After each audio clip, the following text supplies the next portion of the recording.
Hi കൂട്ടുകാരെ, പുതിയൊരു വീഡിയോയിലേക്ക് എല്ലാവർക്കും സ്വാഗതം. അങ്ങനെ അമ്പിളി വിളിച്ചിരിക്കുകയാണ് കേട്ടോ മാഷാണെങ്കിൽ ഫോൺ എടുക്കുന്നു. അപ്പോൾ ഉടൻ തന്നെ ഹലോ അച്ഛാ, ഇതാണ് ഞാനാണ്, അമ്പിളിയാണ് എന്ന് പറയുമ്പോൾ ഓ പറഞ്ഞോളൂ. അപ്പോൾ ഉടൻ തന്നെ എന്തിനാ നീ വിളിച്ചത് എന്ന് മാഷ് ചോദിക്കുമ്പോൾ പറയുകയാണ്, അച്ഛൻ്റെ ശബ്ദം കേൾക്കാനാണ് ഞാൻ വിളിച്ചത് എന്ന് പറയുമ്പോൾ മാഷിനൊരു ചെറിയ സങ്കടമുണ്ട്. പക്ഷേ തൻ്റെ മുഖത്തും അത് കാണിക്കില്ല. എന്നിട്ട് മാഷ് പറയണം, കാര്യം എന്താ വെച്ചാൽ പറഞ്ഞോളൂ. അച്ഛനെ ഞാൻ എത്ര തവണയായി ഫോൺ വിളിക്കുന്നു, അച്ഛൻ എന്താ എൻ്റെ ഫോണും രഘുവേട്ടൻ്റെ ഫോണും എടുക്കാത്തത്? അത് കേട്ടോടെ തന്നെ മാഷ് പറയണേ, ഞാൻ അതിനെ പറ്റിയൊരു മാനസികാവസ്ഥയിലല്ല എന്ന് പറയണേ. ഈ സമയം ഉടൻ തന്നെ ഞങ്ങൾക്ക് അച്ഛനെ ഒന്ന് കാണണമെന്നുണ്ടായിരുന്നു, ഞാൻ വന്നോളാം എന്ന് പറയുകയാണ്. അല്ല അച്ഛൻ എന്തിനാ ഞങ്ങളെ പഞ്ചരത്നത്തിൽ ഷെയർ തന്ന് ഞങ്ങളെ ആ വീട്ടിൽ നിന്ന് പറഞ്ഞു വിടുന്നത്? ഉടൻ തന്നെ അതിനെക്കുറിച്ചൊക്കെ പിന്നെ സംസാരിക്കാമെന്ന് പറയണേ. ഞങ്ങളിവിടെ ദാസങ്ങളുടെ വീട്ടിലുണ്ട്. ആയിക്കോട്ടെ എന്ന് പറയുകയാണ്. അപ്പോഴേക്കും രഘുവേട്ടന് സംസാരിക്കാനുണ്ടെന്ന് പറയാണ്. അങ്ങനെ രഘുവിൻ്റെ കയ്യിൽ കൊടുക്കുകയാണ്. രഘു പറയാണ്, അമ്മാവൻ ഒരിക്കലും അങ്ങനെയൊന്നും ചെയ്യരുത്. ഞങ്ങളുടെ അടുത്ത് തെറ്റുപറ്റി എന്നുള്ളത് സത്യം തന്നെയാണ്. ഞങ്ങളൊരു തെറ്റ് സംഭവിച്ചു, ഇനി ഒരിക്കലും ആ തെറ്റ് ആവർത്തിക്കില്ല എന്നുള്ളത് ഉറപ്പ് തരുന്നു. ഞങ്ങളിൽ നിന്ന് ഇനി ഞങ്ങളുടെ ഭാഗത്തുനിന്നും ഒരു തെറ്റും ഉണ്ടാവില്ല. അതുകൊണ്ട് തന്നെ അമ്മാവ, ഞാനൊരു കാര്യം പറയാണ്, ആ വീട് പഞ്ചരത്നം ഒരിക്കലും ഷെയറായി പോകരുത്. അത് ഷെയർ ഇടുകയോ ഭാഗം വെക്കുകയോ ഒന്നും ചെയ്യരുത്. കാരണം എന്തെന്ന് വെച്ചാൽ അതിൽ എൻ്റെ ലച്ചുമോൾക്ക് കയറി വരണമെന്ന് ആഗ്രഹമുണ്ട്. ഞങ്ങളെ കയറ്റണം എന്നില്ല, ഞങ്ങൾ ചെയ്ത തെറ്റ് അത്രയും വലിയ തെറ്റാണെന്ന് എനിക്ക് മനസ്സിലായി. അപ്പോൾ അതുകൊണ്ട് എൻ്റെ ലച്ചുമോൾ എപ്പോഴും ഏത് സമയത്ത് അവിടെ കയറി വരണം, അതിനു വേണ്ടിയാണ്. അപ്പോഴേക്കും ലച്ചുമോളുടെ കയ്യിൽ കൊടുക്കാണ്. മുത്തശ്ശ, ഇത് ലച്ചുവാണ്. മുത്തശ്ശൻ്റെ പൊന്നുട്ടി, എന്തൊക്കെയുണ്ട് വിവരങ്ങൾ? കുഴപ്പമൊന്നുമില്ലല്ലോ? സുഖാണ് എന്ന് ചോദിച്ചോടെ തന്നെ ലച്ചു പറയുകയാണ്, എനിക്ക് സുഖമാണ് മുത്തശ്ശ, പക്ഷേ എൻ്റെ അച്ഛനും അമ്മക്കും ഭയങ്കര സങ്കടാ എന്ന് പറയണം കേട്ടോ. മുത്തശ്ശൻ്റെ കുട്ടി സങ്കടപ്പെടേണ്ട കേട്ടോ. എന്തായാലും മുത്തശ്ശൻ ഒരു ദിവസം നിന്നെ കാണാനായി അങ്ങോട്ടേക്ക് വരുന്നുണ്ട്. അതുകൊണ്ട് എൻ്റെ മുത്തശ്ശൻ്റെ കുട്ടി സങ്കടപ്പെടാതെ അവിടെ സന്തോഷമായി നിൽക്കൂട്ടോ എന്നൊക്കെയുള്ള വാക്കുകൾ പറഞ്ഞ് ഫോണങ്ങ് കട്ട് ചെയ്യുമ്പോൾ അമ്പിളിയും രഘുവും പരസ്പരം നോക്കുകയാണ്. അച്ഛന് നമ്മളോട് വെറുപ്പ് മാറിയിട്ടില്ലെന്ന് അവർ മനസ്സിലാക്കുന്നു കേട്ടോ. പിന്നീടാണെങ്കിലും ഇവിടെ ഇങ്ങനെ അനുപമയാണ് കാണിക്കുന്നത്. അനുപമ അച്ഛന് കഞ്ഞിയുമായി കൊണ്ടുവന്നിരിക്കുകയാണ്. എന്നിട്ട് ഈ സ്പൂണ് വെച്ച് അച്ഛന് കഞ്ഞി കുടിക്കാൻ കഴിയുമോ? എന്നെ കൊണ്ട് കഴിയും എന്ന് പറയുകയാണ്. ഇന്ന് സത്യത്തിൽ ഇവിടെ ചപ്പാത്തിയും കറിയായിരുന്നു. പക്ഷെ അച്ഛന് കൊണ്ടുവരാതിരുന്നത് അച്ഛൻ്റെ കൈക്ക് നീറ്റിലുണ്ടാവുമെന്ന് മനസ്സിലാക്കിയിട്ടാണ്. അതുകൊണ്ടാണ് ഞാൻ കൊണ്ടുവരാതിരുന്നത്. മോളെ, അത് നന്നായി. ഇനി 2 ദിവസത്തിന് കൈ കൊണ്ട് കഴിയില്ല. എന്തായാലും അച്ഛൻ സ്വയം വരുത്തി വെച്ചതല്ലേ, അച്ഛൻ സ്വയം വാങ്ങി ചോദിച്ചതല്ലേ, അങ്ങനെയല്ല അച്ഛൻ പറഞ്ഞത്. എൻ്റെ മോളെ, നിന്നെയും ഞാൻ ഉറ്റിക്കൊടുത്തു എന്ന് തന്നെ പറയാം.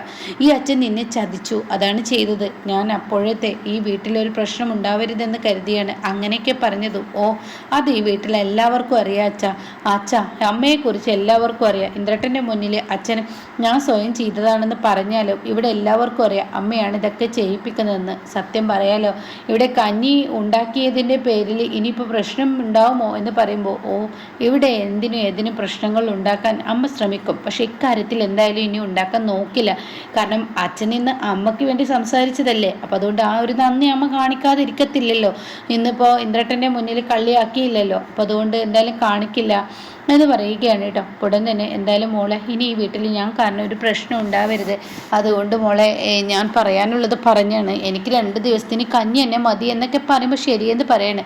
ഉടൻ തന്നെ അനുഭവം പറയുന്നുണ്ട്, എനിക്കും ഷാമിനും ആണ് ഇവിടെ ഈ വീട്ടിൽ തീരെ മനസ്സമാധാനമില്ലാത്ത ജീവിതം.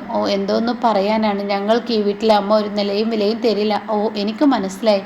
ഷാമോ നല്ല പയ്യനാണ്, അവന് നല്ലൊരു സ്നേഹമുള്ളവനാണ്. ഈശ്വരൻ എല്ലാവർക്കും എപ്പോഴും എല്ലാ കാലവും ഒരുപോലെ ആവില്ലല്ലോ. എന്തെങ്കിലും ഒരു ചാഞ്ചാട്ടം ഉണ്ടാവുമെന്ന് പറയുമ്പോൾ എനിക്ക് തോന്നുന്നില്ല ഞങ്ങൾ വന്നത് മുതൽ ഇങ്ങനെയൊക്കെ തന്നെയാണ്. ഉണ്ടായാൽ നന്നായി എന്നും അനുഭവം പറയുകയാണ് കേട്ടോ. പിന്നീട് കാണിക്കുന്നത് ലതികയാണ്. തൻ്റെ മകനെയും നോക്കി കണ്ണും കാതും പുറത്തോട്ട് നോക്കിയിരിക്കുകയാണ്. തൻ്റെ മകൻ ഏത് അവസ്ഥയിലാണ് വരികയെന്ന് പറയാൻ പറ്റില്ലല്ലോ. അപ്പോഴേക്കും ലംബോദരൻ അങ്ങോട്ട് വരികയാണ്. ലംബോദരൻ പറയാണ്, നീ എന്നിട്ട് ഇവിടെ മുന്നിലൊന്നും ഇരിക്കുന്നത് കണ്ടില്ലല്ലോ. അപ്പോൾ ഉടൻ തന്നെ എനിക്കെൻ്റെ മോനെക്കുറിച്ച് അത് കേട്ട ഉടനെ തന്നെ എനിക്ക് മനസ്സിലായി. നീ ഇപ്പോൾ ചിന്തിക്കുന്നുണ്ടാവോ വിനയനിപ്പോൾ ആകെ 4 കാലിൽ വരുമെന്നുള്ള പേടിയായിരിക്കില്ലേ? അത് കേട്ട ഉടനെ അത് തന്നെയാണ് എൻ്റെ പേടി. എനിക്ക് തോന്നുന്നത് 2 തരത്തിൽ അവൻ വരാം. ഒന്ന് അവൻ്റെ മക്കൾ പെൺമക്കളോട് പ്രതികാരം ചെയ്യും. രണ്ടാണെങ്കിൽ ചീരിപ്പോയതിൽ അവന് ദുഃഖമുണ്ട് ചേട്ടാ എന്ന് പറഞ്ഞ ഉടനെ ദുഃഖമുണ്ടായാൽ നന്ന്, പക്ഷേ അത് മനസ്സിൽ തട്ടിയ ദുഃഖമായി മക്കളെ നല്ലപോലെ അവൻ നോക്കിയാൽ നന്ന്, അല്ല എങ്കിൽ മക്കളോട് പ്രതികാരം ചെയ്താൽ അത് അതിലേറെ പ്രശ്നമാവും. എന്തായാലും ചീരു ഒരു നല്ല കാര്യത്തിനല്ലേ പോയിരിക്കുന്നത്, അതുവരെ അവൻ്റെ പെൺമക്കളെ അവൻ എന്തെങ്കിലും വേർതിരിവ് കാണിക്കുകയാണെങ്കിൽ ഒരിക്കലും അവർക്കൊരു കുറവ് വരാതെ നമുക്ക് നോക്കണം കേട്ടോ എന്ന് ലതികയോട് പറയണം. എന്തായാലും നിന്റെ ഉള്ളിൽ സങ്കടമുള്ളതായി അവന് തോന്നുകയും ചെയ്യരുത്. അങ്ങനെ അവൻ്റെ ഉള്ളിൽ തോന്നിക്കഴിഞ്ഞാൽ തീർച്ചയായും അവൻ നമുക്കിട്ട് പണിയും എന്നുള്ളതിൽ യാതൊരു സംശയമില്ല. അതുകൊണ്ടാണ് കേട്ടോ ഞാനിതൊക്കെ പറയുന്നതെന്ന് പറയുമ്പോൾ ശരിയെന്ന് പറയുമ്പോൾ വിനയൻ വന്നിരിക്കുന്നു കേട്ടോ.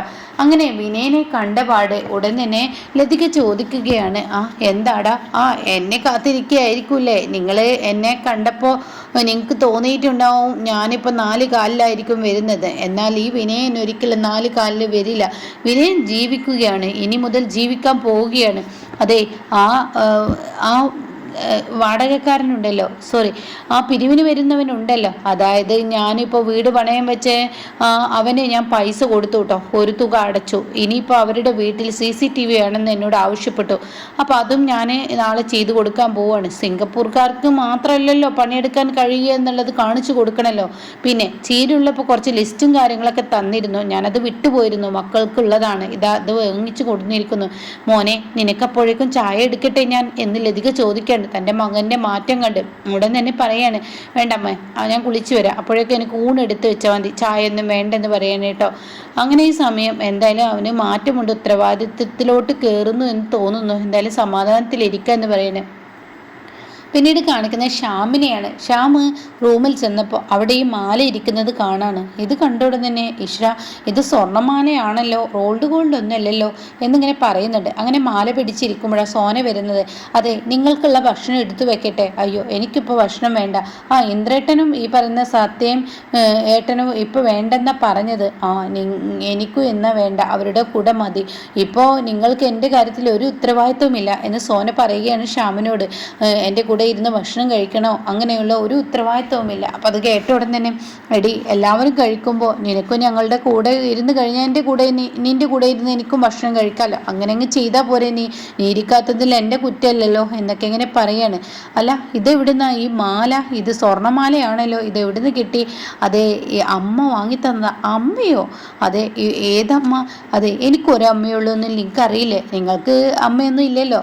അപ്പം പിന്നെ എന്തിനാ അങ്ങനെ ഒരു ചോദ്യം? അല്ല നിൻ്റെ അമ്മയ്ക്ക് എവിടുന്ന പണം? നിൻ്റെ അമ്മ ഇപ്പം അടുത്ത ദിവസം എന്നോട് ഒരു 50,000 ചോദിച്ച് സത്യനോട് ചോദിച്ചു വന്നിരുന്നു. അങ്ങനെയുള്ള നിൻ്റെ അമ്മയിൽ എങ്ങനെ പണം? എന്തൊക്കെയാണ് നിങ്ങൾ പറയുന്നത്? അതെ ആരോടും പറയരുതെന്ന് പറഞ്ഞത് കാരണമാണ് ഞാനിത് മറച്ചു വെച്ചത്. 50,000 ചോദിച്ചു വന്ന നിൻ്റെ അമ്മയ്ക്ക് എങ്ങനെ? അമ്മയിൽ എപ്പോഴും പണം ഉണ്ടാവില്ലെന്ന് നിങ്ങൾക്ക് ഉറപ്പുണ്ടോ? അമ്മ നമ്മളുടെ മോൾക്ക് വേണ്ടി 3 ഗ്രാമിൻ്റെ ഒരു സ്വർണ്ണം എടുത്ത് അങ്ങനെ ആ സ്വർണ്ണം എൻ്റെ കയ്യിൽ ഏൽപ്പിച്ചു. കണ്ടാൽ ഒരു പവൻ തോന്നിക്കുമെന്നുള്ളൂ, അതിനിപ്പോൾ ഒരു തെറ്റുകുറ്റായി കാണണോ? അല്ല എവിടുന്ന് എൻ്റെ അമ്മക്ക് പണം കിട്ടുന്ന? ഒരുപക്ഷെ എൻ്റെ അമ്മക്ക് ലോട്ടറി അടിച്ചെങ്കിലോ എന്നങ്ങ് പറയുകയാണ് കേട്ടോ. അങ്ങനെ സോന അവിടെ നിന്നും പെട്ടെന്ന് ഒഴിയുകയാണ്. പിന്നീട് സത്യനാണെങ്കിലോ, ഇന്ദ്രേട്ട അമ്മ ചെക്ക് തിരികെ തന്നിരിക്കുന്നു, അപ്പോൾ എന്താണ് അതിൻ്റെ ഇതൊന്നിങ്ങനെ ചോദിക്കുകയാണ്. അപ്പോൾ ഇന്ദ്രൻ പറയുകയാണ്, അത് നിങ്ങളൊക്കെ സംശയിച്ചതുപോലെ അമ്മ നിങ്ങളെ പരീക്ഷിക്കാൻ വേണ്ടി ചെയ്തതായിരിക്കും. എനിക്ക് തോന്നുന്നില്ല ഇന്ദ്രേട്ട, എനിക്ക് മനസ്സിലായ കാര്യം ചെക്ക് എടുക്കുമ്പോൾ ആരുടെ പേരാണ് അതിൽ എഴുതുന്നതെന്ന് നമുക്ക് മനസ്സിലായപ്പോൾ അമ്മ തിരികെ തന്നതാണ്. അപ്പോൾ തന്നെ ഇന്ദ്രൻ പറയണം, ഒരുപക്ഷെ അങ്ങനെ ആയിരിക്കാം, അതല്ലെങ്കിൽ വേറെ എന്തെങ്കിലും പണം കണ്ടെത്താനുള്ള മാർഗം തിരഞ്ഞിട്ടുണ്ടാവും, അതായിരിക്കും. ഒഴുകും ശ്യാമ വരികയാണ്. ശ്യാമ വന്നിട്ട് പറയാണ്, പണം കണ്ടെത്തിയ മാർഗം ഞാൻ പറഞ്ഞു തരാം. എങ്ങനെയോ 1,00,000 രൂപ അമ്മയുടെ കയ്യിൽ കിട്ടിയിട്ടുണ്ടെന്നുള്ളതിന് ഉറപ്പുണ്ട്.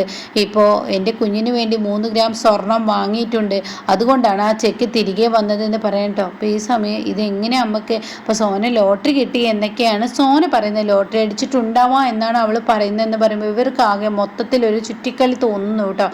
ഇതേ സമയം എന്നാൽ സോന ചെന്നിട്ട് തൻ്റെ അമ്മയോട് ചോദിക്കുകയാണ്, അമ്മേ ശ്യാമേട്ടനിൽ നിന്നും 50,000 50,000 വാങ്ങാൻ അമ്മ ശ്രമിച്ചോ? ശ്രമിച്ചോ. അതിനെന്താ തെറ്റ്? പിന്നെ എന്തിനാ അമ്മ ആ 50,000 തിരികെ കൊടുത്തത്? അല്ല, ഇത്രയും തുക അമ്മയ്ക്ക് എന്തിനാ? എവിടുന്നാ? എന്തിനാ അതിൻ്റെയൊക്കെ ആവശ്യം എന്നൊക്കെ ചോദിക്കുമ്പോൾ, എടി ഞാനും ഹർഷയും കൂടി ചില പദ്ധതികളൊക്കെ തയ്യാറാക്കിയിരുന്നു. ഒരാളെ തട്ടാനുള്ള പദ്ധതിയായിരുന്നു. എൻ്റെ അമ്മ എന്തൊക്കെയാ പറയുന്നത്? ആ പുറത്തിരിക്കുന്ന ആളെ തട്ടാനുള്ള പരിപാടിയായിരുന്നു. അതെ, അത് തന്നെയാണെന്ന് പറയാം. അതിനുവേണ്ടി ഞാൻ പണം ഹർഷയിൽ നിന്ന് വാങ്ങിയിരുന്നു. അവൾക്കത് തിരികെ കൊടുക്കണം. അപ്പോഴാണ് തട്ടാൻ ഏൽപ്പിച്ചവൻ തന്നെ തിരികെ എൻ്റെ കയ്യിൽ പണം 1,00,000 രൂപ കൊണ്ടുവന്നു. അതിന് 3 ഗ്രാം സ്വർണം നിന്റെ കുഞ്ഞിനും എടുത്തോ? എന്തൊക്കെയാ അമ്മ ഈ പറയുന്നത്? അതെ, അത് ചെയ്തത് ഞാൻ തന്നെയാണ്. അപ്പം 50,000 തിരികെ കൊടുത്തു. പക്ഷേ ഞാൻ തട്ടിക്കൊണ്ടു പോകാനും തട്ടാൻ പറഞ്ഞ ആളെയും ആ അനുപമ എന്ന് പറയുന്നവളും ഒക്കെ പൊളിച്ചൊടുക്കി പുറത്ത് കൊണ്ടുവന്നു. അതുകൊണ്ട് തന്നെ എന്ന് പറയുമ്പോൾ സോന പറയണ, അമ്മേ ഒരിക്കലും അയാളുടെ 1,00,000 രൂപ നമ്മളിൽ അടിച്ചു എന്നുള്ള സത്യം ഒരിക്കലും വെളിയിൽ വരരുത് കേട്ടോ എന്ന് അമ്മയോട് ഇങ്ങനെ പറഞ്ഞു കൊടുക്കുകയാണ് സോന.